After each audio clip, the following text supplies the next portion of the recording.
fit complex again. We're going to be training chest and shoulders, triceps with the Naylor. So if anyone doesn't know who the Naylor is, he's never actually been on my YouTube channel before or podcast. We train together pretty much every day in Dubai.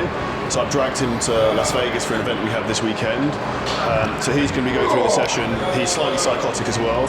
And I've also basically date raped him with the strongest pre-workout known to man. I went into supplement shop, I was like, what's the strongest thing you have? He said, did he like stimulants? Yes, he likes stimulants. We're giving him lots of stimulants. Yeah. So, normally a pre-workout I'd have got through and drank pretty quickly, but given that this also has some sort of walnut extract, and just for fun I have a nut allergy, so we thought we'd mix a little bit of nut allergy in with pre-workout and training. So we'll see what happens. So we're starting with a seat size raise, so we're going to 1 to 2 warm up, then we're going to do 4 sets 12-15. So with this, I think like as if your elbows are just being lifted up, and then drive through the pad down.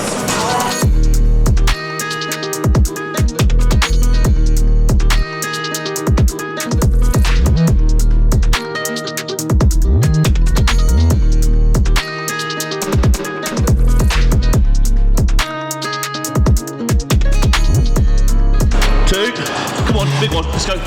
Up, try to finish it. Feel me shaking? Yeah. Otherwise it comes very inside your elbows. Okay. Is it not pulling out then, really?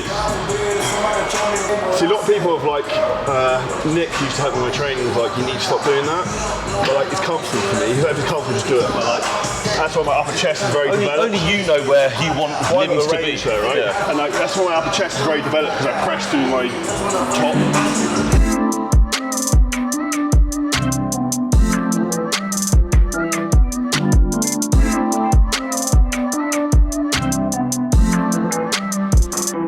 Never trained to failure. Whereas I've always liked less volume, higher intensity loads. I think it depends on where your body will break. Like I certainly did between the 2 shows that I did. I went down to 2 sets on an exercise, heavy set, back off set, and it built muscle. But in terms of recovery, I found it very difficult. I was 40 at that point, and I found it technically quite hard. Whereas I'd far rather do a bit, and injury risk is higher because everything's right up through the roof in terms of intensity. I find my bigger body parts need less volume, more weight. Whereas like shoulders and arms, I need to train a lot. But also, if you go down the road of say like a two set exercise, the exercise has to be a perfect fit. And your execution has to be perfect because you don't get a lot of chance to practice it, learn it. That's why I find challenging with different equipment. It's like, how much fucking weight are we using on this? So certainly when doing stuff like this, moving around, going different gyms, it's then better to do an extra set rather than try and smash everything into failure, right? Particularly if you're jet lagged, it's like... Jet lagged. You go straight in, or? Yeah.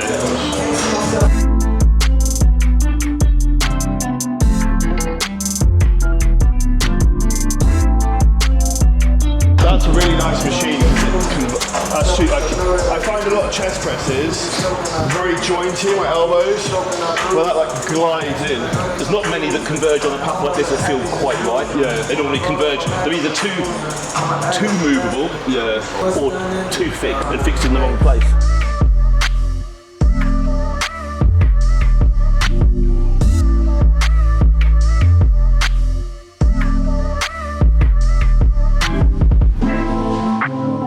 This is when you get old school kit that it doesn't have a brand or a name on it. And it's like someone's made this in their garage. It's like prison yard. It's like someone with just enough knowledge to be dangerous makes a bit of kit, and sometimes they nail it. You get it just right. By the Naylor. The story of my life is just. I should have a stamp right. Nailed. Works. The story of my life is enough knowledge to be dangerous. I like saying. Charlie's feeling strong. He's just going straight into the stack. That's how we do shit. Like never used a piece of equipment before, or just fucking stack it. Yeah. Just jump in the deep end and see what happens.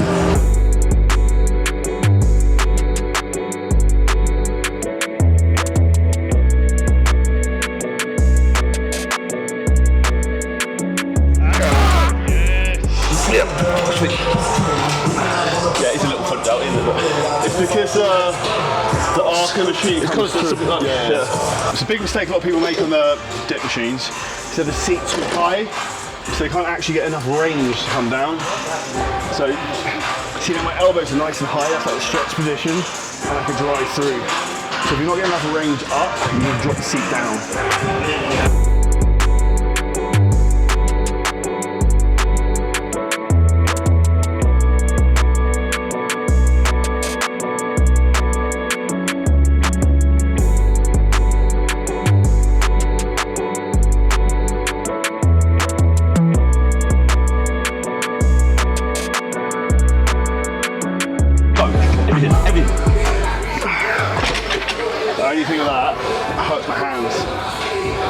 distance. So I push, like, I sit my hand in that, so it goes straight through my wrist, so I don't grip so I'm it. doing that. You're doing this then, aren't you? So I'm sitting on it like that. You see how that stacks yeah, from my wrist? but then what you want to do, you want to stack that way, though, don't you? You want to be straight that's through. more through my hand.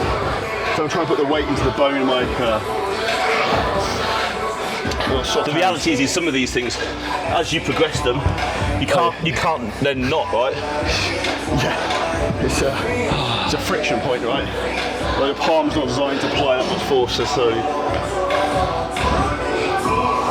Well, I like training to be on failure, right? Yeah. So like Tristan, we filmed a really good YouTube video. Tristan's super knowledgeable, like Tristan needs to train with.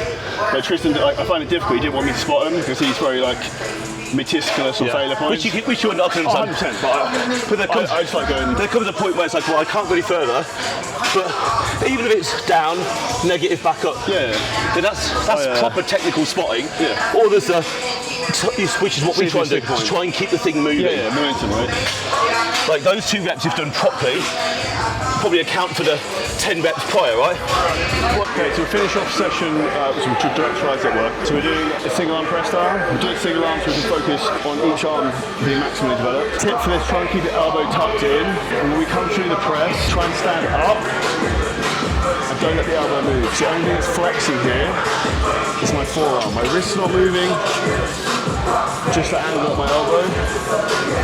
Trying to close that gap, stretch, squeeze through. That's it. What's interesting here is Charlie gets on far better with that movement. I get on far better with that movement.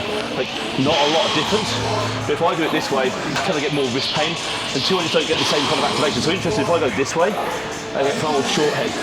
And the long head is where we get most of the beef of our tricep, but generally if you're on a tricep that looks really good, you've got to have a good short head. So for me, technically, that movement feels far better than that movement. But again, this is the key between finding, when someone's like, oh, what's the best exercise for this? The answer is always, it fucking depends. Because limb length, insertion, origin of muscle, all these things are fixed things that we can't adapt, we can't change. So we then have to work out what works. So just following a program that you got offline that works for this person over there, if you're a beginner, it's probably going to do okay. But the moment you're really starting to maximise your outcome, you've got to start paying attention to what's actually happening when you're training. In other words, what do you feel? Where do you feel the tension? And ultimately, if you feel joint pain when you're doing something, you're doing it wrong. We should never be feeling any joint pain. It means your execution is wrong or the exercise is a bad choice for you. Well, the only time we'll change a movement is when we've exhausted our ability to progress that movement. Then we just swap it for something that's the next obvious logical change. So we're never changing a whole routine. We're just swapping movements in and out. What he said. With that though, I also think when to swap a movement is A, when you can't progress it anymore, B, maybe you just fucking hate the exercise anymore, or C, you max the machine out, which is a good problem, which is not going to go well.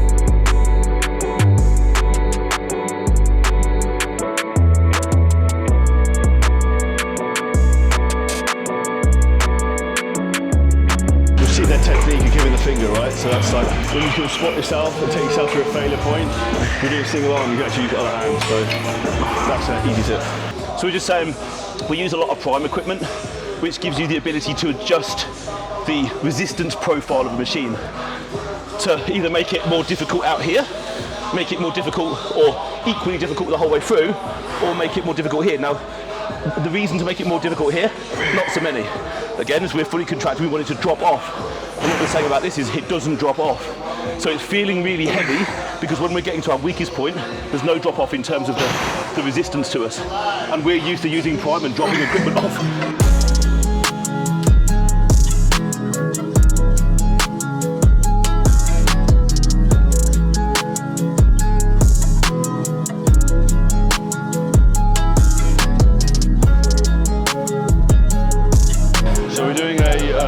Reverse pec deck. Keep that to push away and also keep your traps down. So what most people do, myself included, you start to do this, you come up here.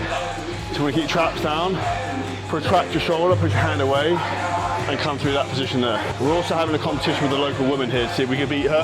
We're having a good rivalry with a local lady here who's pretty jacked to see if we can beat her. It's a battle of the reverse pec deck, and we're losing.